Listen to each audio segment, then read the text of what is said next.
Hello and welcome. I'm Patrick Curtis, your host and chief monkey, and this is the Wall Street Oasis podcast. Join me as I talk to some of the community's most successful and inspirational members to gain valuable insight into different career paths and life in general. Let's get to it. In this episode, member Over-Levered Monkey shares his path from being in the Navy to eventually breaking into real estate investment banking. How he was able to land multiple internships throughout undergrad, what hurt him in the interview process, and how much he's making now. Enjoy.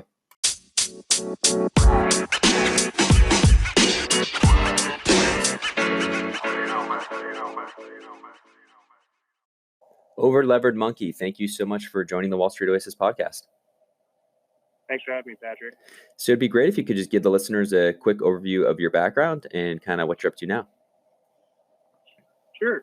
So after high school, I joined the Navy. I was an electronic warfare technician for the aircrafts, and I did that for 4 years and got out, started working in pharmaceuticals while I attended undergrad, and was fortunate enough to score a private equity internship my sophomore year, and since then did 4 more finance-related internships and just recently started my full-time position in real estate investment banking. Great. And can you tell me, so having gone to the Navy, are you a little bit older for a typical undergrad? Yes, I would definitely say so. I went to a semi-target traditional school down here in Texas, and, I was probably 4 to 5 years older than most of the people in my class, and 4 to 5 years older than your typical analyst coming out of undergrad. Great. So let's start with that kind of first internship in terms of, you said you landed a private equity internship. How did you kind of go about doing that? What do you think was the key there? And if any tips you can give to the listeners on kind of that whole process? Because obviously internships are critical, right? Just getting something on your resume when you're either a freshman, sophomore, it'd be great to give some advice. Right, sure. So, I think the biggest thing that helped me with all of that is, at the time, I just hadn't even finished my first finance class yet, but I had started applying to internships right away through the course of the semester. And I think the biggest thing that helped me out there was just having a good resume already teed up from my previous experience. And then, it was a quick phone call, and then I went in for a super day, if you will. It was a small private equity shop here, and I was just personable and read up enough of what I needed to know on leveraged buyouts, and the rest was pretty much history after that. And do you feel like being older helped you? I do. They were very curious in my background and my experiences, and because the other people I was interviewing with were just traditional students straight out of high school, and I think having a little bit more insight and having been thrown to the fire and flames and different experiences kind of gave me a unique edge that not everyone else had. And do you think that, did you have specific finance experience on your resume, or was it mostly just Navy stuff? It was mostly just Navy stuff with, some more project management related stuff in my other roles. Very cool. So tell me a little bit about your path. Why the Navy? Why? What was your thought process going there? And then kind of how you ended up doing some pharmaceutical stuff. And then, what kind of got you interested in finance? And tell me a little bit about that thought process. Sure. So, coming out of high school, I didn't really have a game plan. So I figured joining the Navy would be a good use of my time while I didn't really have any kind of direction. And about halfway through, my second deployment, I realized that I didn't want to make a career out of the military, and I wanted to go to school for something. And so I got out and started doing medical device repair, which was similar to what I did in the Navy, just in a different industry, if you will. Mm-hmm. And during that time, I was a firm of about 500 people in pharma, and we were acquired at a $20 billion valuation. And wow. That was astonishing to me that, my small firm where I knew half the employees by a first name basis, we were valued at something so astronomical. And I think that kind of sparked my interest in finance. And I had just gotten into business school during that time and, started focusing on finance as my major. And, shortly after that, I was able to score that private equity internship. And you never looked back. That's great. Right. Very cool. Okay, so you had that internship. Did you actually learn anything at the internship? Right. I actually learned a lot during that position. I came in at a unique time where the firm had just entered two new deals, and so I got to take those from start to finish. And while I wasn't doing a lot of super technical financial analysis, I was supporting the team and all the stuff that they needed done. And I did play a meaningful part in building the marketing materials for the investors, like synthesizing a sim and you know kind of tracking some certain metrics on the portfolio companies that we already did have. And I learned how to navigate my way around Excel and PowerPoint to a pretty good extent for especially a sophomore in college. So then, okay, so you were doing that, and then it sounds like it went pretty well. And then, this is something you thought, hey, I want to do this long term, so I need to get to banking first, or what was the thought process in terms of what was next? That was pretty early on in your undergrad career. Right. During that time, I knew that I wanted to work on the buy side because I think I do have more of that investor mindset, and I liked feeling like I had skin in the game in these companies that I was working with.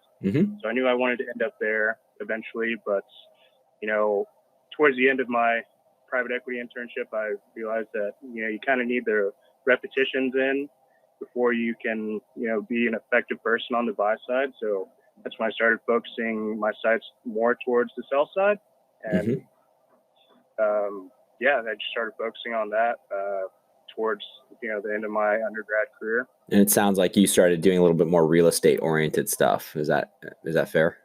Yeah, yes, that's fair to say. Some of the other stuff I did after was healthcare financial consulting and a little bit of portfolio analytics. And then my final semester, I was working in real estate private equity, as well as doing some loan portfolio analytics, and actually was down to the wire and secured my full-time offer just days after graduating. Okay, so you didn't get a return offer. Were these places that you were interning, they just didn't typically offer return offers, or was it something where like you feel like either just wasn't the right fit or it didn't work out over the summer? It was a mix of the two. My buy side real estate position, they just didn't have a position at the time, and some of the other stuff, it just wasn't where my heart was. The financial healthcare consulting was fun, and I learned a lot, but it was more of a transaction advisory services role, and that's not what I was looking for. And I think the firm and I kind of agreed that we would part ways after the summer. Okay. And then specifically, you kind of started doing a little more real estate stuff. Can you talk to me about that and kind of what led you to real estate?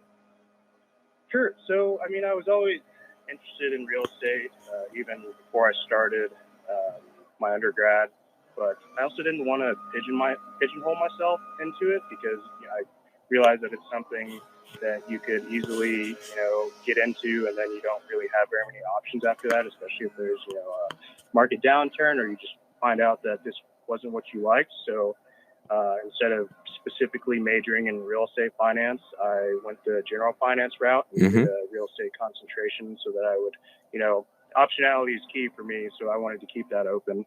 Okay. So you managed to you had these internships kind of all through undergrad, pretty strong resume. You were doing some interesting work. Why do you think it was hard to land a full-time position? Were you interviewing for full-time positions kind of earlier in the process? I assume it wasn't something where you just like waited last second, right? So, right. Yeah. I spent, my junior and senior year interviewing a lot. And when it came down to my senior year and looking for these full-time positions, I think my resume just needed more guidance. It kind of seemed very scattered. Like I didn't know what I wanted to do. It was like, hey, this guy's got. You had healthcare, Navy, healthcare, PE. Yeah. You had healthcare, PE, kind of general finance, and you had some real estate. So it was a little bit, a little scattered. Okay, I can see that argument. So what did you do to kind of tighten it up? Sure. So, I did the resume review service through Wall Street Oasis, and I think that helped a lot because, But like, I was able to. yeah, I mean, like specifically, like, did you remove like some of the healthcare stuff, or did you Yes. just downplay it? You did. Okay, yeah, that's what I would. I didn't know that beforehand, by the way, before asking that question.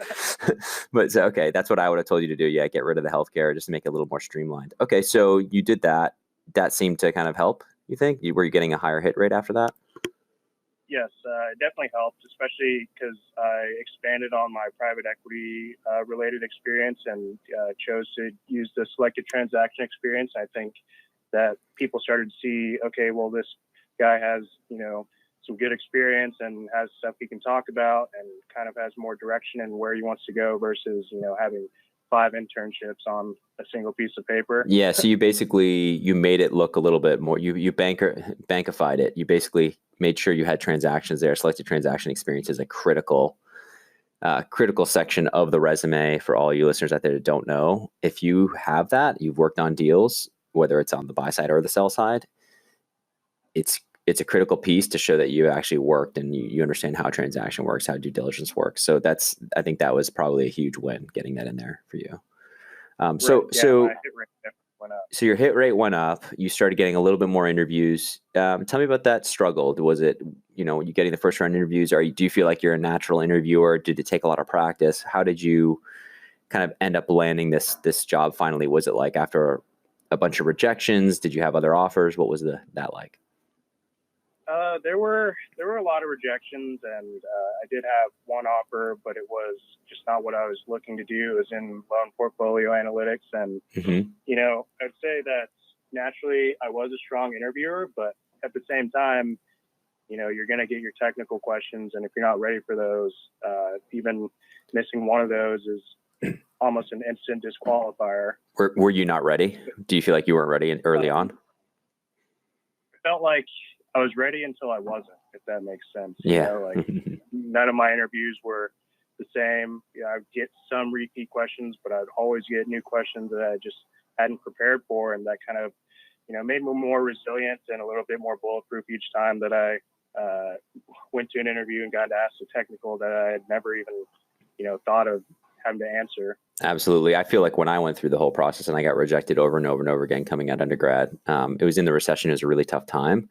But I can tell you, Right. There's a reason that on interview 20 to 30, I was significantly better than interview 1 through 5, 1 through 10.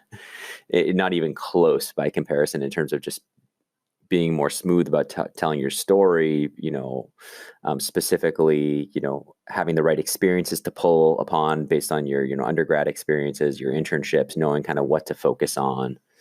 I think it's a skill, right? Interviewing is a skill in and of itself. That's needs to be honed if you want to end up in a good seat. But okay, so it sounds like it worked out for you. You ended up at this great job. Are you enjoying it so far?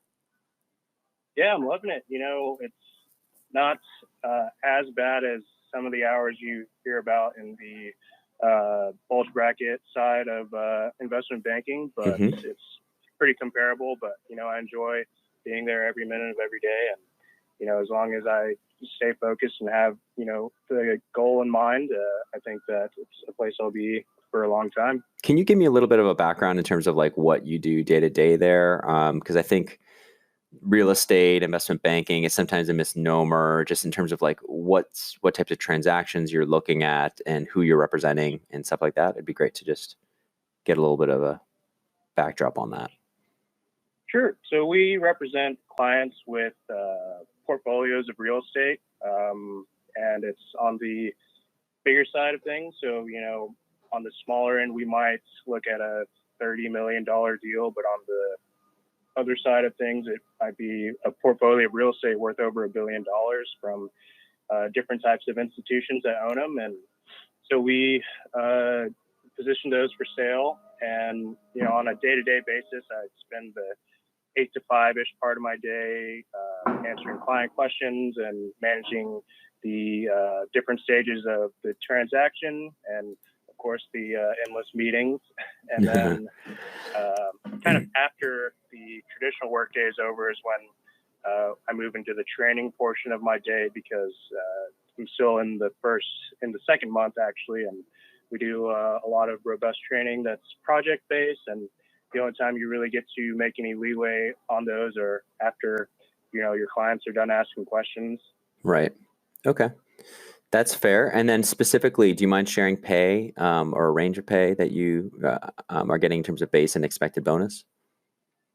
Sure. So, I mean, the range of base pay is between 55 and 65, Mm-hmm. and we have different types of bonuses. One's more of a objective, like are you billing a certain amount of hours, and then the other bonus is much more subjective from the managing directors, and that comes at the end of the year, and that can be between a range of 15% to 45% of your base salary. Got it. And then when you say billable hours, it sounds almost more like a consulting firm. Because so like you're looked at as almost like what's the utilization of your hours? Is that fair?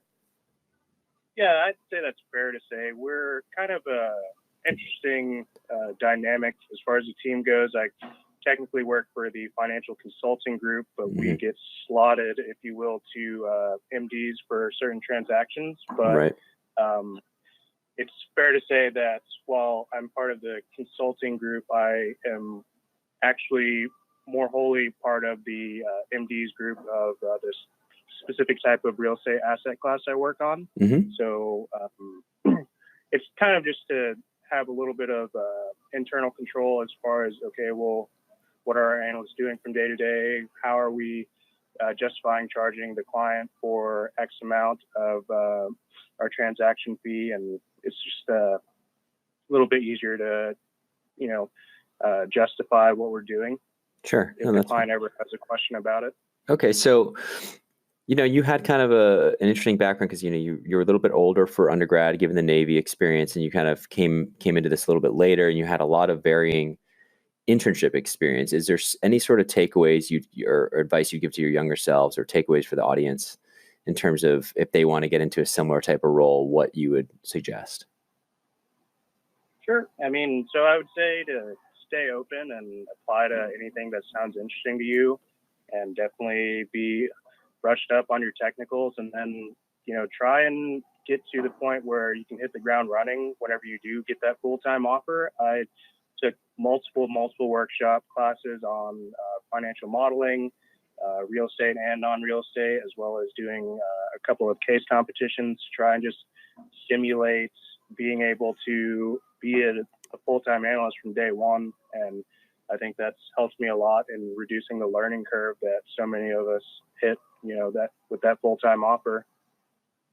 For sure, man. No, I appreciate it. I think that's tough. I think for me, I came from a liberal arts background. When I first started as an analyst in investment banking, it was like drinking from a fire hose. Literally, the learning curve was super steep. I wish I had done some more training before I got in, because I was, sitting alongside of people who went to, graduated with a finance degree from Penn. And there I was with an economics degree from Williams College, not knowing what I was doing. And people were like, my associate was like, you're going to run this model. Okay. And I'm like, okay. Like, I had no clue what he was talking about. So I think it's tough. I think, it's important to enjoy your time in college, but also, potentially if you can do a little prep coming in, it can ease some of that pain. Oh yeah, it pays dividends on the back end. It can be the difference between staying till 3 a.m. every night and being able to leave at midnight. Yeah. What are your hours? My hours are typically from around 8 a.m. to between 11 and 1 a.m. So it all really just depends on what's going on. So pretty busy. Training as pretty well. busy. Yeah. It's pretty busy. Is that typical for your group? And is it something where you're kind of doing longer hours than the typical analyst, or do you feel like you're putting in more hours? I think right now I'm putting in more hours, but that's just because, as I said, the first part of getting started is doing the training stuff. But while at the same time I'm doing training, I'm also supporting the MDs and helping out with clients and transactions and what have you. So my day is probably a little bit longer because I'm training in the evenings, but it's also a kind of a lull period. So probably as soon as I finish my training, we'll ramp up and I'll be working on projects in the late hours. Cool, man. Well, it's good to hear things worked out for you. And thanks to you, my listeners at Wall Street Oasis. If you have any suggestions whatsoever, please don't hesitate to send them my way, Patrick at wallstreetoasis.com. Until next time.